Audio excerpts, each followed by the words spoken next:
pengunjung setia maupun yang baru pertama kali mampir channel Musuh Bandar. Bahagia dengan Musuh Bandar. Semoga sehat selalu dan tidak lupa WD ya untuk teman-teman Musuh Bandar semua. Oke, sebelum memasuki pembahasanku, jangan lupa ya dukung channelku. Kalian bisa like, share, and comment ya agar tidak ketinggalan prediksi-prediksi dari Musuh Bandar. Oke, kali ini sudah Musuh siapkan ya dari beberapa liga top dunia. Yang pertama itu ada Brand versus Rosenborg. Yang kedua ada Daggerford versus Paris Boys. Yang ketiga ada Broby versus Nordsjælland. Yang keempat ada Haken versus UFK Gothenburg. Oke, sebelum memasuki pembahasanku, Musuh Bandar akan mereview sebentar ya di pertandingan konten yang Musuh bawakan kemarin. Ya, di sini kemarin Musuh Bandar bawa 4 match ya. Pertama itu ada Chelsea versus Newcastle. Yang kedua ada Brentford versus Man City. Yang ketiga ada Atletico Madrid versus Real Sociedad. Dan yang terakhir ada Juventus versus AC Milan. Oke, kemarin di match pertama itu Musuh Bandar ambil di Newcastle ya. Bermain di Newcastle handicap seperempat dan bermain di over 3 ya. Di sini untuk handicapnya kita kalah separuh ya. Dan untuk over undernya kita loss. Di sini skornya 1-1 ya. Dan di match kedua ada Brentford. Dan di match kedua kemarin Musuh Bandar ambil di Brentford ya. Nah, 3/4 dan bermain di under 3/4 ya. Di sini untuk handicapnya kita win dan untuk over undernya kita win ya. Di sini skornya 1-0 untuk kemenangan Brentford. Dan di match ketiga kemarin Musuh Bandar ambil di Real Sociedad ya. 6,5 dan bermain di over ya 2,5. Di sini untuk handicapnya kita loss dan untuk over undernya kita win ya. Di sini skornya 2-1 untuk kemenangan Atletico Madrid. Sini sudah dan di match terakhir kemarin Musuh Bandar ambil di AC Milan ya. Bermain di 6/4 handicapnya dan over ya. Dan bermain di over ya 2/4. Di sini untuk handicapnya kita win dan untuk over undernya kita loss ya. Di sini skornya 0-1 untuk kemenangan AC Milan. Musuh Bandar udah yakin AC Milan menang ya, tapi dengan skor 1-2. Tapi di sini hanya 1-0 ya, under.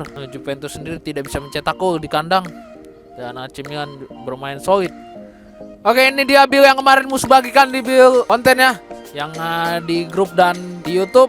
Di sini untuk buildnya kita Real Sociedad loss kalah ya. Di sini Musuh Bandar ambil 6,5 dan AC Milan 6/4. Di sini kita win dan Brentford di sini kemarin Musuh Bandar bermain 3/4, 3/4 ya. Di sini untuk Brentford 3/4. Di sini juga kita win dan untuk Newcastle ngasih 1/4. Di sini kita kalah ya, kalah separuh karena skornya 1-1 ya.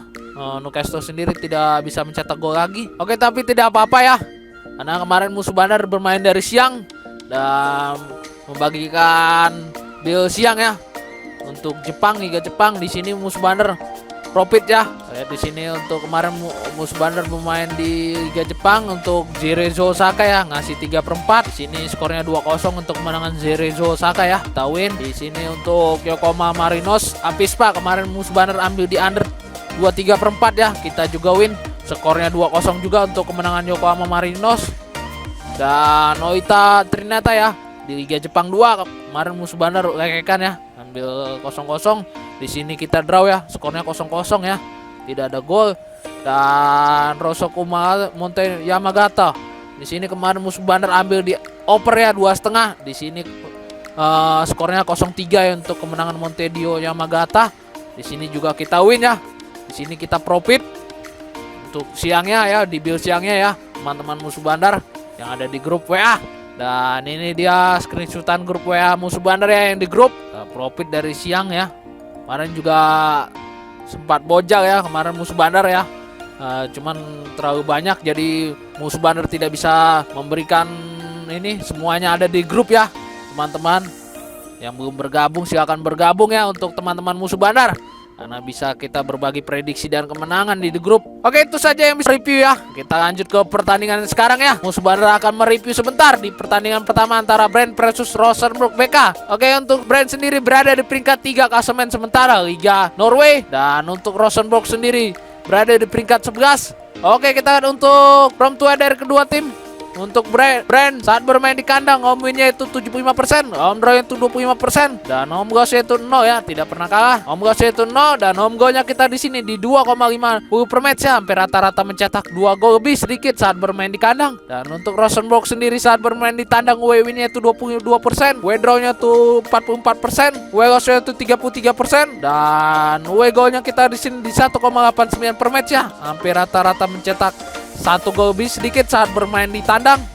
Oke, kita lihat di 5 pertandingan terakhir kedua tim. Untuk Brand 3 kali kemenangan, 1 kali kekalahan, dan 1 kali draw. Dan untuk Rosenborg sendiri 3 kali kekalahan, 1 kali draw, dan 1 kali kemenangan. Di sini terlihat Brand lebih baik ya di 5 pertandingan terakhir kedua tim. Oke, kita lihat di 6 perjumpaan terakhir kedua tim. Untuk Brand 2 kali kemenangan, untuk Rosenborg 2 kali kemenangan, dan sisanya berakhir draw ya 2 kali. Di sini terlihat dari kedua tim cukup berimbang ya di 6 perjumpaan terakhir kedua tim. Oke, kita untuk pasaran diberikan banner terlebih dahulu. Kita bisa lihat di sini Brand lebih dijagokan ya dengan memberi handicap 1/4, 1,5, dan 1. Dan untuk over-undernya itu di 2/3/4, 3, dan 2,5. Di sini cukup tinggi ya untuk handicapnya. Dan untuk over-undernya juga. Oke, setelah melihat statistik dan performa dari kedua tim, musuh bandar percaya kita pegang Brand ya. Kita ngasih 1/4. Dan kita bermain di over ya 2/3/4.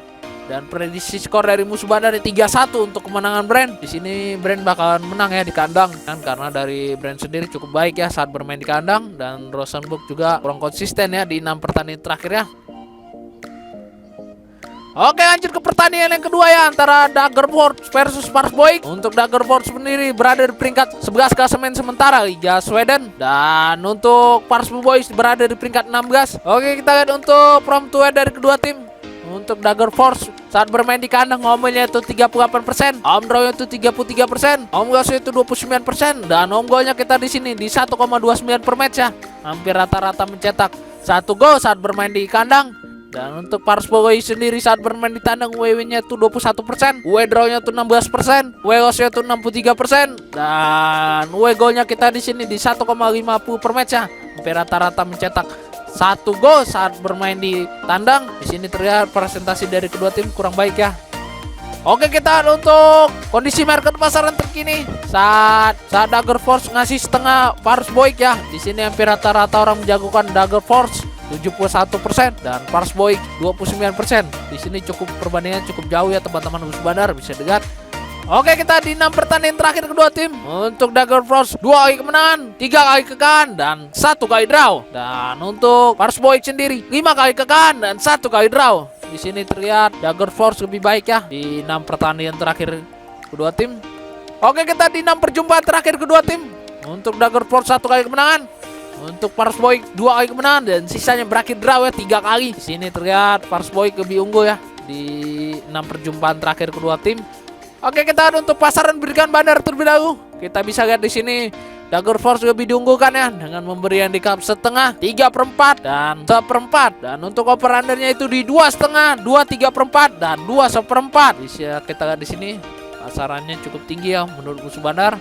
Dan untuk over undernya juga cukup tinggi. Jadi ini bisa kemungkinan bisa terjadi saing adu balas gol ya. Oke, setelah melihat statistik dan performa dari kedua tim, musuh bandar percaya kita pegang Parsboik ya. Kita nahan 3/4 dan kita bermain di over ya 2,5. Prediksi skor dari musuh bandar itu 1-2 untuk kemenangan Parsboik. Di sini kemungkinan Parsboik bakal memenangkan pertandingan ya untuk meningkatkan performanya dan terlebih dari kepercayaan diri Parsboik ya. Karena dari Dagerfors sendiri cukup buruk ya pertahanannya, dan di awal musim ini juga terlihat sangat banyak kebobolan, dan musuh bandar lebih percaya di tim tandang ya Parsboik.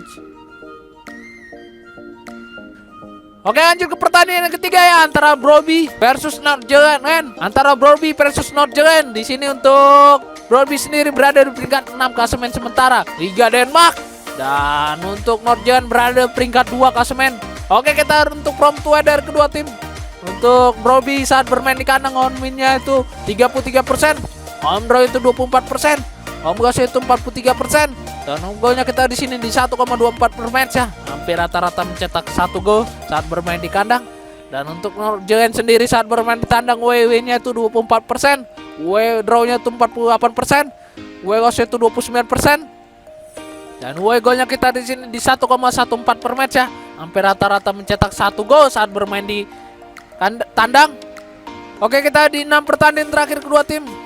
Untuk Broby sendiri 3 kali kemenangan, 2 kali kekalahan, dan 1 kali draw. Dan untuk North Giant sendiri 3 kali kemenangan, 1 kali draw, dan 2 kali kekalahan. Di sini terlihat dari kedua tim sama-sama kurang konsisten ya di 6 pertandingan terakhirnya. Oke, kita di 6 perjumpaan terakhir kedua tim. Untuk Broby sendiri 2 kali kemenangan, untuk North Giant 4 kali kemenangan. Di sini terlihat North Giant lebih unggul ya di 6 perjumpaan terakhir kedua tim. Oke, kita untuk pasaran diberikan bandar terbaru. Kita bisa lihat dari sini North Giant lebih diunggulkan ya dengan memberi handicap setengah, seperempat, dan 3/4. Dan untuk over undernya itu di 2/3/4, 3 dan 2,5. Di sini North Giant memberi handicap ya. Saat Broby yang musuh bandar sama-sama dua-duanya kurang konsisten, tapi menurut musuh bandar kita harus bermain di North Giant ya. Kita ngasih 1/4 dan kita bermain di over ya 3. Dan prediksi skor dari musuh bandar itu 2-3 untuk kemenangan North Giant. Di sini kemungkinan bakalan saling berbalas gol ya. Tapi North Giant akan memenangkan pertandingan ya menurut musuh bandar. Jadi kita pegang North Giant. Ini playoff ya. Denmark. Oke, lanjut ke pertandingan yang terakhir antara HK Beacon versus IFK Göteborg. Untuk Beacon saat ini berada di peringkat 3 klasemen sementara Liga Sweden, dan untuk IFK Göteborg berada di peringkat 14. Oke, kita untuk prompt to win dari kedua tim. Untuk HK Beacon saat bermain di kandang home-nya itu 65%, home draw itu 20%, home loss itu 15%, dan home goalnya kita di sini di 2,75 per match ya. Hampir rata-rata mencetak 2 gol lebih sedikit saat bermain di kandang. Dan untuk IFK Göteborg sendiri saat bermain di tandang, win-nya itu 37%, draw-nya itu 11%, loss-nya 53%, dan golnya kita di sini di 1,36 per match ya. Hampir rata-rata mencetak 1 gol saat bermain di tandang. Di sini terlihat presentasi dari AKB kan cukup baik ya saat bermain di kandang. Oke, kita untuk kondisi market pasaran terkini saat AKBK ngasih 1/4 Göteborg ya. Di sini hampir rata-rata orang menjagokan Icon BK ya 62% dan IFK Göteborg 38%. Di sini cukup jauh ya perbandingannya, teman-teman bisa lihat. Oke, kita ada untuk 6 pertandingan terakhir kedua tim. Untuk Icon 3 kali kemenangan, 2 kali kekalahan, dan 1 kali draw. Dan untuk Göteborg sendiri 4 kali draw, 1 kali kemenangan, dan 1 kali kekalahan. Di sini terlihat dari kedua tim kurang konsisten ya di 6 pertandingan terakhirnya. Oke, kita di 6 perjumpaan terakhir kedua tim. Untuk Icon 2 kali kemenangan, untuk Göteborg 1 kali kemenangan, dan sisanya berakhir draw ya 3 kali. Di sini terlihat Icon lebih unggul ya di 6 perjumpaan terakhir kedua tim. Oke, kita ada untuk pasaran diberikan bandar terbaru. Kita bisa lihat di sini BKI lebih diunggulkan ya dengan memberi handicap 1/4, 1,5, dan 1. Dan untuk over-undernya di 3, 3/4, dan 2, 3/4. Di sini terlihat BKI kan lebih percaya diri ya dengan handicapnya cukup tinggi menurut musuh bandar, dan untuk over-undernya juga cukup tinggi ya menurut musuh bandar, dan memang juga untuk handicapnya. Oke, setelah melihat statistik dan performa dari kedua tim, musuh bandar lebih percaya kita bakal BKI kan ya. Kita ngasih 1/4 dan kita bermain di over ya 3, dan prediksi skor dari musuh bandar itu 3-1 untuk kemenangan BKI kan. Di sini kemungkinan BKI akan menang ya di match kali ini karena bermain di kandang, dan terlebih di saat bermain di kandang BKI kan sangat superior ya menurut musuh bandar. Oke, baiklah, sudah musuh berikan ya prediksi parlay dan single bet malam ini lengkap dengan analisa musuh bandar. Mohon untuk teman-teman musuh bandar itu sudah mengikuti pilih sendiri ya, itu lebih baik. Atau kalian juga bisa mengikuti prediksi dari musuh bandar. Kalian juga bisa bertanya ya, atau jika ingin bermain di luar pertandingan yang musuh berikan pada hari ini, kalian bisa join di grup WhatsApp musuh bandar ya, yang tertera di deskripsi. Atau kalian bisa lihat di channel musuh bandar, itu gratis ya, tidak ada no bayar-bayar ya teman-teman musuh bandar semua. Yang belum bergabung silakan bergabung. Musuh bandar tunggu ya, kita bisa berbagi prediksi dan kemenangan. Oke, sekian, dan jangan lupa like, share, and komen ya agar tidak ketinggalan prediksi-prediksi dari musuh bandar. Salam musuh bandar.